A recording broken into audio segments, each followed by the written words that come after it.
On this episode, we're going to review four different events that took place.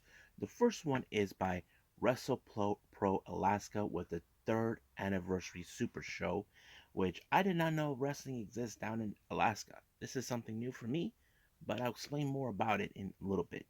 We even got, of course, Stardom with the Fukuoka Goddesses Festival, where we have a couple of championship matches and a very interesting tribute by the Cosmic Angels to Yoshin Thunder Liger, and of course, the elimination match between God's Eye and DDM. We even got the latest Impact Wrestling pay per view Under Siege, where most of the championships are being put on the line, but also we had some very interesting surprises that came along the way. We also got New Japan Strong with Lonestar Shootout.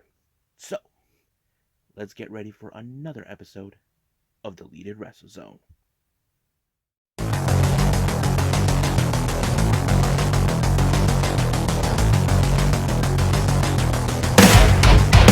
Are you ready? Get up, get up! Get up, get up! Get up, get up! Get up, get up! Get up, get up! Get up, get up!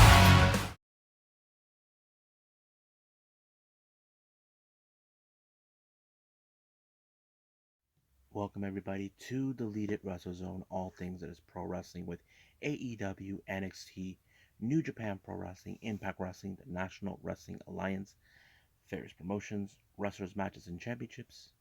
I am your host, Jay Rod here. So let's begin with a promotion I never heard of. This is from the WrestlePro brand. It comes all the way from Jersey, but however, they do now shows that I did not expect they would do. They call it WrestlePro Alaska. So basically, they do a lot of shows down there. Now, this is the first time I've ever heard of it, but it's very interesting. Now, some of you probably say, really? They do Alaskan shows there? I just also found out from this. There's a wrestling school down there in Alaska, in Anchorage, Alaska. So this is why Deleted Wrestle Zone exists, because I like to share what is something you may not heard of or you may like, however you want to feel satisfied with, and check it out for yourselves. Now, this took place on the 9th of April, which was earlier. They haven't done any new shows in Alaska recently, but what the hell. It opened up with the WrestlePro Gold Championship between Dirty Dango and a local wrestler from Anchorage, Dion Russman. I have to say, it was a pretty good match because Dirty Dango was pretty much disrespecting the people of Alaska, but don't piss off the local native Dion Russman. And I thought it was pretty good. And he really kicked his ass by proving don't mess with Alaska. And that's exactly what he did. And he was able to retain his title by submission, by pinfall. 1, 2, 3. Adios, Dirty Dango. Now, the next one is a very bit weird. Well, weird because these got one is a six-man tag team match. One of the teams, on the other hand, they were making fun of another wrestler you guys may have heard of. Now let's talk about who's in it. The first team is called Planet Pain Fitness and Performance, consistent of Austin Remington III, Chad Dillon, and Tyler Payne. Their opponent is Oran West, Bryson Axel, and of course, you know this guy already, Zach Gowen. If you guys remember Zach Gowen, he was that one guy who wrestled with one leg in WWE for a short time. It's the same one. These guys were the Pain Fitness and Performance. They were making fun of him.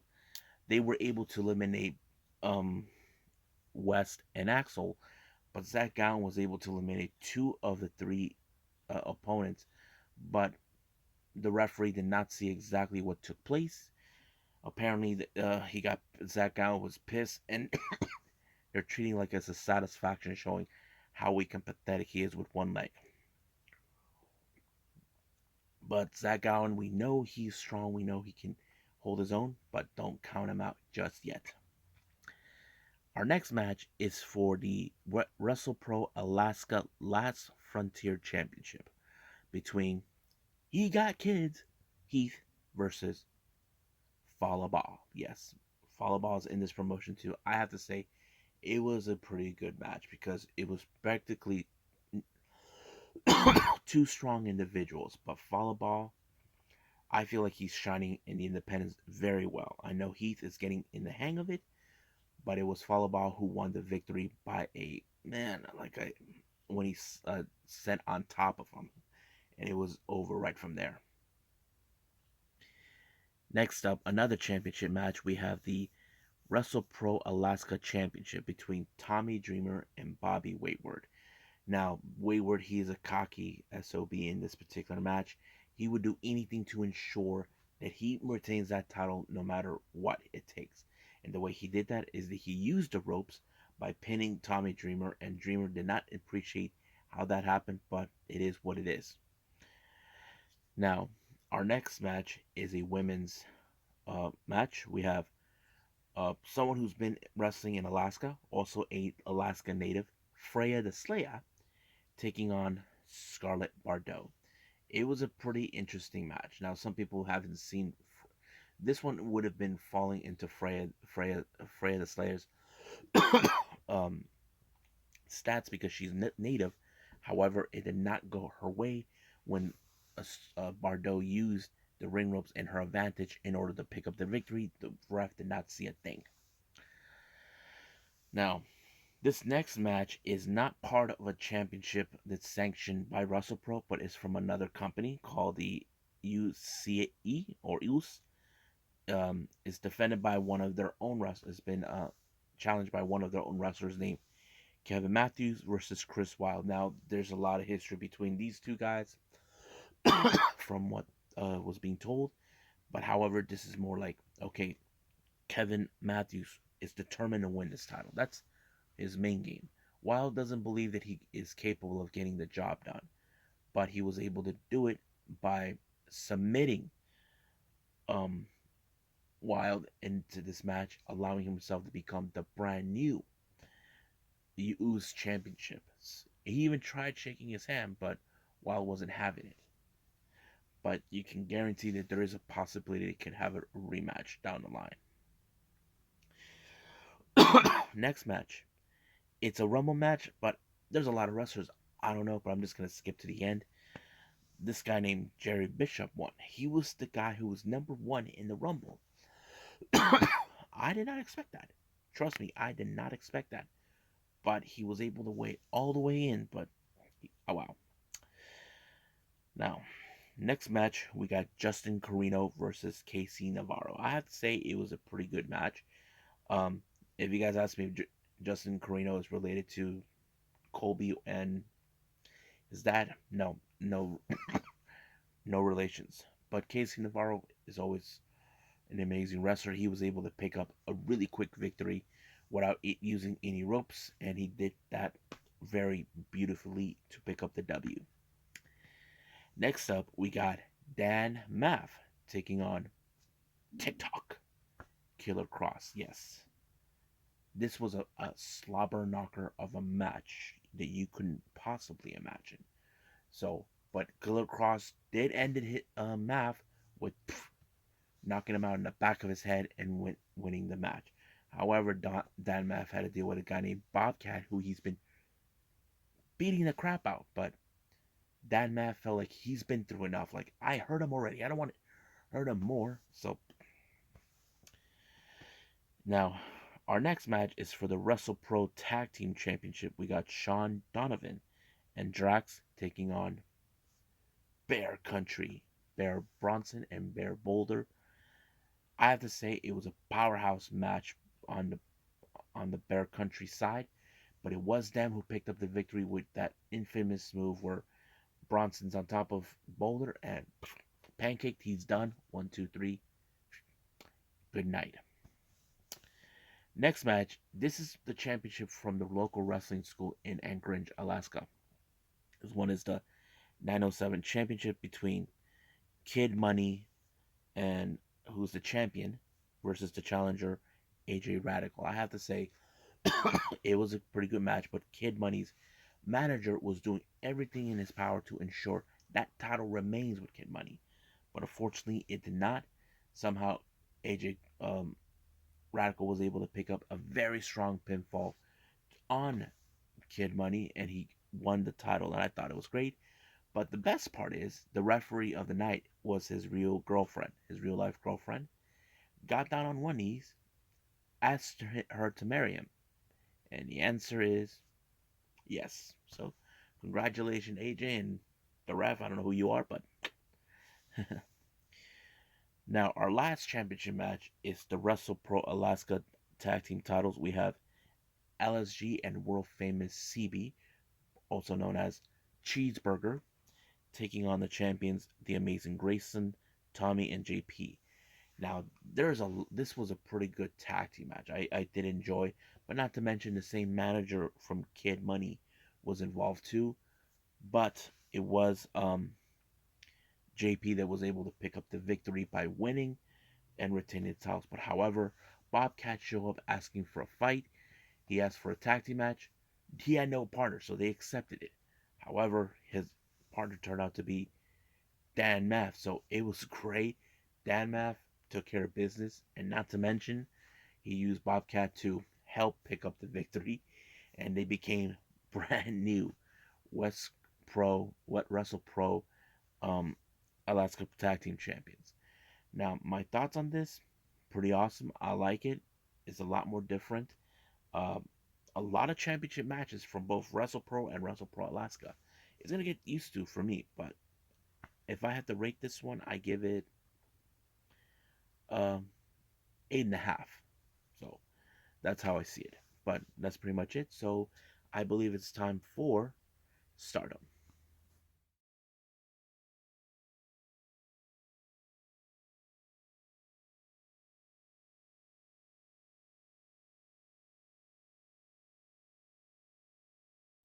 Well, the Golden Week will still continue on during this time by Stardom. This is the Fukuoka Goddess Festival that took place on the 5th of May. Opening match, we have Ina, Hina of Queen's Quest taking on Waka Tsukiyama of the Cosmic Angels. I have to say, Waka has been improving, but the one thing that she cannot capitalize is picking up a good victory. And I've been following her. Many fans are hoping she gets the win that she deserves because she's been losing a lot, and it's getting a little like nerve wracking. She hasn't been getting a pinfall. We know she can do it. She has the Cosmic Angels by her side, but no. But Hina picked up a victory on this one. Next up, we got Oedo Tai, consisting of Rina, Ruka, and Saki Kashima, taking on Stars, consistent of Momokoko, Hanan, and Saida. I have to say it was a pretty good match, but it was Hana who picked up the victory on her own sister, on Rina. Basically, sorry, sis, I picked the victory on that. So, excuse me. Now, this next match is a six-person tag team match. The Cosmic Angels, Mina Shirakawa, Unagi Sayaka, and Tam Nakano came out wearing Yoshin Thunder Liger's mask. Reason is this: it was told that Thunder Liger was going to be at this event, being the special guest commentator, and they wanted to win this match for him. And of course, Liger was happy; he was enjoying himself seeing them dance, and it was a very special moment. But their opponents is the infamous Queen's Quest, consists of Lady C, Utami Hayashida, and Azumi. And I thought this match was very hard hitting. And of course, it was Unagi who picked up victory by pinning by applying for Unagi who applied her finisher onto Lady C, then pin 1, 2, 3, giving them another good victory for Cosmic Angels. Now they're picking up just a little bit of momentum in their winning streak, but their only hope right now is getting Waka to feel that thing. But that's another conversation. However, when they were finished, they were having their mask, and their final words is for Liger. And of course, Liger goes like oh, that's love right there. And of course, one of them is a fan of Liger, and that person is Mina Shirakawa. Mina bursts into tears and emotions that she can't believe she actually did it, that she won this match directly for Liger. And of course, Liger is happy for her, and everybody in Cosmic Angels is sure. Now, our next match is for the CWA Championship between Mayu Iwatani and the champion Tekla. Now, if you guys are not familiarized with the CWA title, I'll explain that. This title is more where you wrestled overseas, somewhere in different locations. However, if a Japanese wrestler is fighting another Japanese wrestler, that doesn't count. It has to be someone foreign. But Mayu, on the other hand, the reason she wanted this title is for one reason only. She wants to be the second person to win the Grand Slam. Now, those who ask, or probably those who don't know, those who do know, those who do know, you know who is the first and the only one during this time. And that one's, of course, Io Shirai. Now, some of you may question, what exactly, how do you become a Grand Slam? Well, Io Shirai was the first. She won the CWA title, the High Speed, the Wonder of Stardom Championship, aka the White Belt, and the World of Stardom, aka the Red Belt. So that's it. Mayu had already won 3 of the 4 championships. CWA was the last one. So this was like one of those matches where she wants to. Now, her initial thoughts, her initial plans were to win this title and go overseas. Now, I'll explain a little bit about that. But the match was great. Tekla was pulling every stop possible to put her away, but nothing gave in until Mayu finally put her away with the moonsault, winning the match, allowing herself finally become second Grand Slam champion. So I have to say, it's a good moment. Now, there's a little thought here about this title. Now, I mentioned this, you can defend this title overseas. But the real question is, where can Mayu can go? I'm sure that Mayu would probably, some people would think the same way as I would think. What if she takes this title to AEW? I mean, that's a thought, or Impact Wrestling. So that's many of possibilities. But we will see how to go because we know there's been a lot of conversations and talk about AEW and Stardom. But like I said, that's another conversation.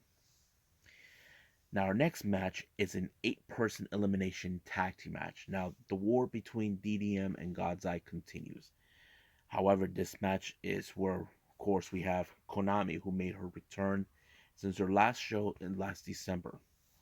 DDM consisted of Mai Sakurai, Julia, Natsupoi, and Himeka. God's Eye is Konami, Ami Soroi, Mirai, and Suri. Now, this is an elimination match. The only way to be eliminated is either by submission, pinfall, or over the top rope. However, the first person that got eliminated in God's Eye was um, Ami Surai. Then DDM's first elimination was Natsupoi. And then after that, it was Himeka and Suri. Then Julia, then Konami, but Konami pulled her with her. But the last 2 people was Mai Sakurai and Mirai. I have to say that moment was great because Mai Sakurai wants to have the bigger win, but however, it was Mirai who picked up the victory when she put her in an arm lock, giving them a better edge. However, Julia has for a while, ever since the news that Konami made her return, is asking for her to join DDM. However, Konami has no interest in joining DDM. The reason is this: she's good friends with Sudi. The only reason Julia wants her is because she feels they need to build more momentum since Sudi left. It's like they're looking for a replacement, but Konami is not like that. Basically, she would side with the one person that she knows that could make the entire faction stronger. And that's exactly what God's Eye is. But she did state it that her battle between Julia will be never end. So this war between God's Eye and DDM will never end. Now our next match, well, is for the Goddesses of Stardom, the tag titles between Stars FWC, Koguma, and Azuki, who lost their tag titles against Otatai's Black Desire, consistent of Starlight Kid and Momo Watanabe. Now you know, whatever Black Desire are at, Odatai is not that far behind. They even put dirty tricks in this whole thing, but nothing works. But the biggest mistake was Kid decided to occupy Koguma outside the ramp while while Azuki was able to counter Momo Watanabe's finisher and of course maintaining trying to regain the titles they lost to them. And it was a great moment to see those two. So it's a great moment. Not only that, because in this particular day, Stars have gained two titles, the CWA and the tag titles. Now our main event is for the Wonder of Stardom Championship, aka the White Belt, between Maika and Saya Kamitani. Now these two ladies are familiarized with each other. They've been rivals for a long time. When Maika was the future champion, Saya Kamitani was unable to obtain that belt. However, the rivalry extended more last year in the Cinderella tournament when Kamitani defeated her. Maika never forgotten, and however, during this year's Cinderella tournament, those two were eliminated out of the tournament. But however, Maika thought in her mind that she wants a little payback for all that happening. She decided that she wanted to challenge Sai Kamitani for the white belt in, in her hometown of Fukuoka, which made a lot of sense. Home field advantage. So basically, it was a good match, but no matter what Maika tried to do, it didn't work. Saya Kamitani either kicks out or counters. But Saya Kamitani proving she is the future of Stardom, applied the Phoenix Splash. It's over. Maika lost. So basically, it's proven now Saya is the future. But, however, Saya is fully aware there is a challenger waiting for her, and that is Mirai. So we will see that match sooner than we think, but let's just pay attention what's going on for upcoming events with Stardom. So let's move on with Impact Wrestling Under Siege.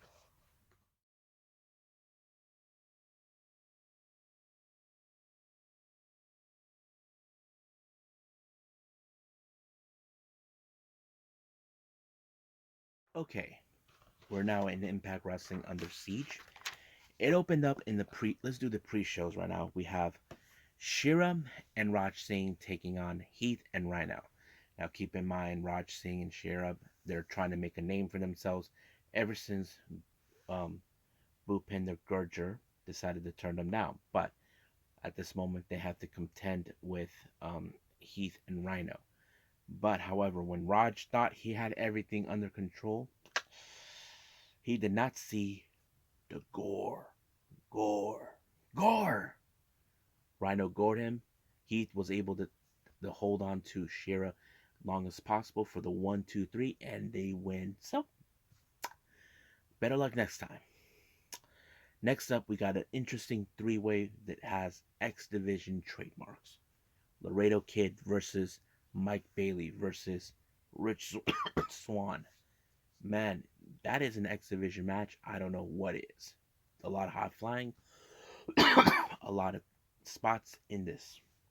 However, it was Rich Swan who picked up a very good victory to pick in this match, so I loved it.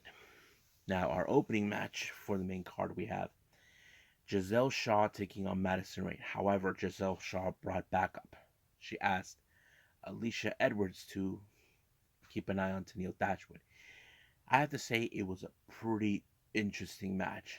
Seeing her in this one, instead of dealing like the whole thing with Lady Frost, but it did show that the spotlight is definitely hers. But Tennille Dashwood did try to interfere, but luckily Alicia took care of it. But it was, of course, the knee, a striking knee to Madison Rae that put her away, allowing for Giselle Shaw to pick up the victory. Now, our next match, we have Steve Macklin versus Chris Sabin. Now, Macklin has been on a piss off mode, believing that he should have been on the main event because he had a very good strong match, but however, Ishii got it first. So basically, you got Steve Macklin, who is on a mission to punish, but no matter what he tried to do, Chris Sabin, who is a phenomenal wrestler for many years, I mean, X Division champion, tag team champion, and of course, um, world champion.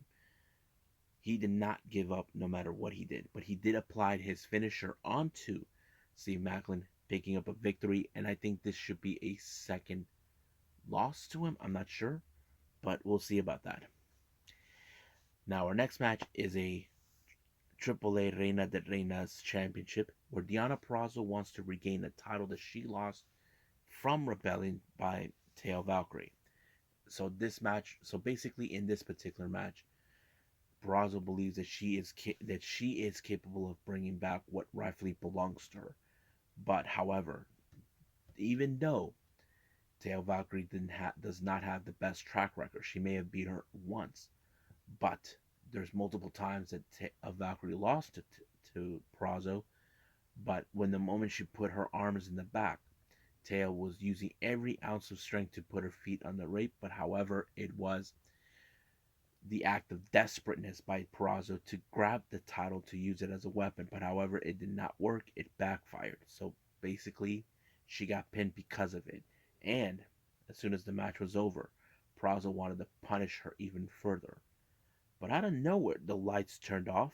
No one knew who it was.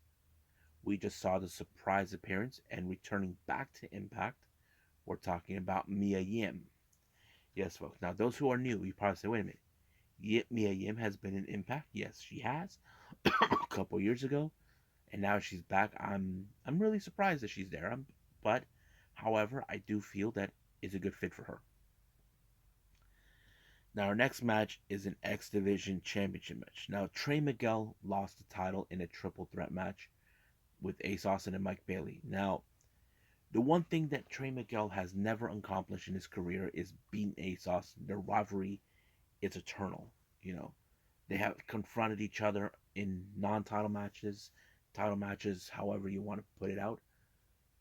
But this time it was a full-blown better match because Ace did not have Fulton, but he was able to pull the fold onto Trey Miguel to retain the title. And now he'll be representing Impact Wrestling at Best of the Super Juniors, so he will be there soon. Now it's Faction War time. We have Honor No More, Kenny King, Matt Taven, Mike Bennett, Vincent, and Eddie Edwards, along with Maria Kanellis, taking on the Bullet Club, Chris Bay, El Fantasmo, the Good Brothers, Anderson and Gallows, and of course, the Catalyst, the Last Rock and Roller, the leader of the Bullet Club, Jay White. I mean, this was a full-blown war to prove who is the better faction. But however, in this case, once again, dirty tricks by Honor No More got involved. Maria distracted Carl Anderson and allowing for Mike Bennett and Matt Taven to pick up the victory in order to win. So basically, who runs the entire Impact Zone? Well, it looks more like it's Honor No More. But the real question is, where do they go from here? Now, our next match is the Knockouts Championship between Havoc and the champion Tasha Steelz. However, X Factor is Savannah Evans is nowhere to be found. She is stuck in the undead realm. Tasha Steelz, man, she did a pretty good job, even without the help of Savannah Evans. Even Havoc tried every ounce of power in order to take her out. No avail. But it was Tasha Steelz that did pull up the crucifix onto Havoc to retain the title. Now our next match is the Impact World Tag Team titles. The Briscoes, the damn boys, taking on Violent by Design, Diener, and EY Eric Young.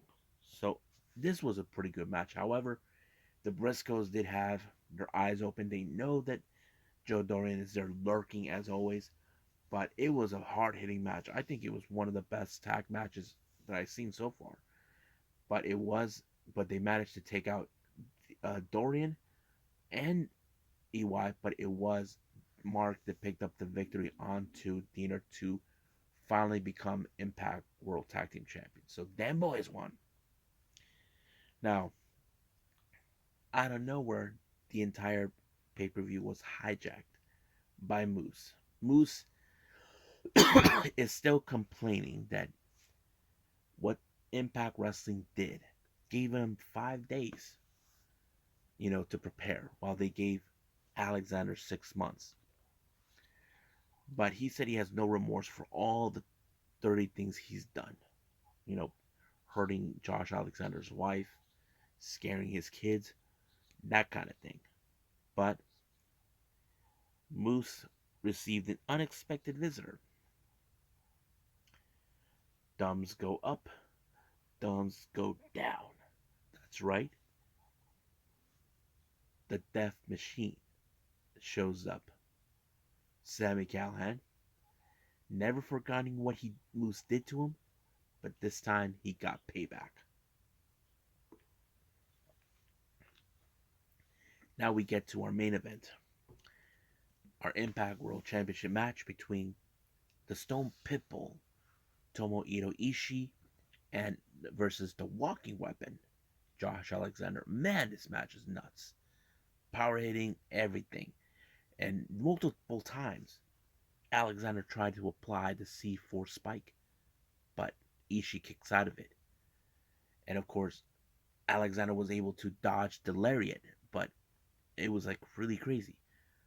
But it was the C4 spike that was able to apply to Alexander to retain the title as Impact World Champion. And I'm sure we want to see him go all the way to this summer. I'm not sure what's the next pay per view, but Slammiversary, yes, that is what we're expecting. So it was a pretty good pay per view. I enjoyed it every moment. It was awesome.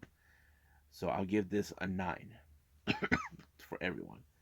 So I think that's pretty much it. So let's move on with New Japan Strong.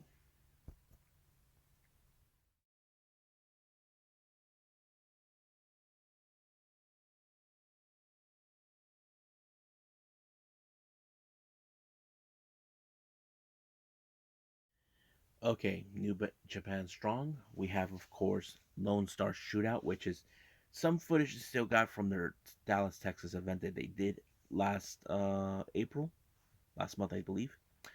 We have the Stray Dog Army, consisting of Barrett, Brown, and Bateman, taking on Bullet Club's Hikuleo and Chris Bay. Now, keep in mind, during this time, Hikuleo is still conflicted over the fact of what happened to his brothers, Tamatanga, Tangaloa. Basically, he wasn't too sweeting. He wasn't wearing Bullet Club gear. So basically, it was more like he doesn't know what to make of it anymore. But that played out as a factor. Could this be a problem for Bay and Hikuleo to win? I'm not sure. But it was Hikuleo who picked up the victory when he choke slammed Bateman, Brown, and it was too sweet. But it's not too sweet for him since of what Jay White has did to his brothers. Next up, we got Allhart taking on the top dog, Jonah. Now, we can say Allhart did the best he could, but I feel that he was no match for the strength and power of Jonah. Now, Jonah has used every ounce of strength, but the speed of Blake Christian may have been effective. But the real question was, for how long? Well, it didn't matter because Jonah finished him off with the tsunami. He got pancaked. So it became a 1, 2, 3. Another win for the top dog. Now, our main event, we got Team Filthy, consistent of Royce Isaacs, JR Kratos, and Tom Lawler, taking on the LA Dojo Young Lions, DKC, and Alex Coughlin, and also their partner, Fred Rosser. Now you know Fred Rosser still has a sight set on the strong openweight title, but I have to say I like the moments with DKC pulling his Waba! That, and of course Coughlin and Kratos duking it out. But however, it was DKC that Lot was pinned by Rose Isaacs. But however, Fred Rosser wants another shot of the title, but Lawler said no. But Rosser will not give up that quickly. But he gave him something to think about. He said it will give him a shot if he faces in a handicap match between the West Coast Wrecking Crew. So it's still undecided what he's going to do. But if I was Fred Rosser, I would take it if you have any chances to get another shot. Because there are those who believe that maybe he has high hopes to become the next a strong open weight champion. So we'll see about that. So I think that's pretty much it right now. So let's call it a day. Well, I hope everybody enjoyed this episode today. Coming up, we got Choco Pro 226, which I'm really excited to see what's going to take place. And also going to do a much recent event from last month by Ganbare Pro with a Yoshi show they put out. I'm kind of curious exactly who they brought in or what matches they set up. I think that's pretty much it what we got. So at this time, I will see you guys in the next DWZ time. Same DWZ channel. I must bid all of you adieu. So, goodbye. And have a nice day. Bang.